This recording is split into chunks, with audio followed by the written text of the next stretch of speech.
Hi, my name is Dejan Stevens, and today we are doing Lab 4, Experiment 2 of Buoyant Force and Floating, and this is Physics 133.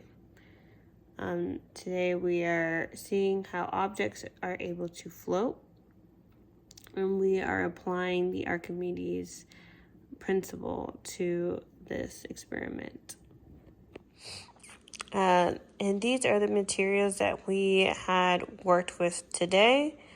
We have the clay boat right here. It was a half of the clay block that we used, and there are 15 washers.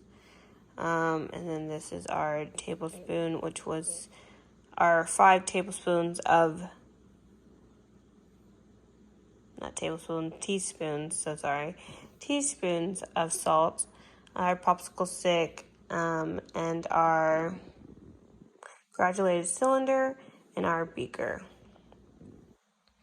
And today we filled our beaker to 150 milliliters of water, and we dumped this clay, which was a ball.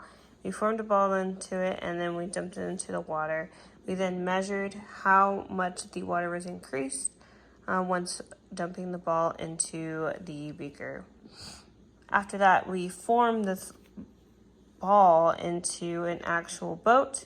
I particularly had the hardest time trying to get the clay to form the boat without the clay kind of cracking.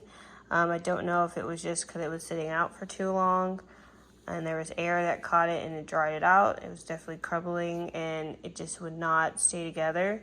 So it took me a very long time to actually build this boat. So I'm very proud of it. And after completing the boat, we then tried it into the beaker with the water to see if the boat would actually float. If it did not float, we would have to go back, fix the boat to see if there was like any leaks or what was causing it not to float. That was the main point of this, was to see if it could float. Once we got the clay to actually float, we then placed it into the water, and then we placed as many washers as possible until it actually sank. I was able to get 2 washers into the beaker with the water. I will give you a little demonstration of it. You have to place it in a certain way so the water does not get in there. Of course, the salt is in there, so it won't actually show you the proper amount.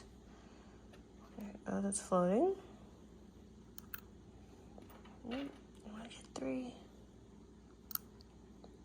Yep, we got 3. Okay, so that's basically what it would do. That is with the salt in it.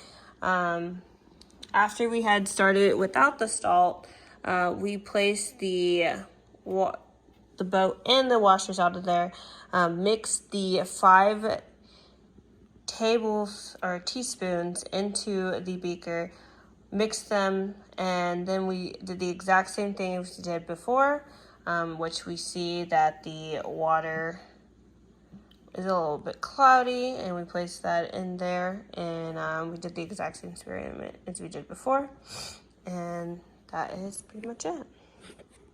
Thank you.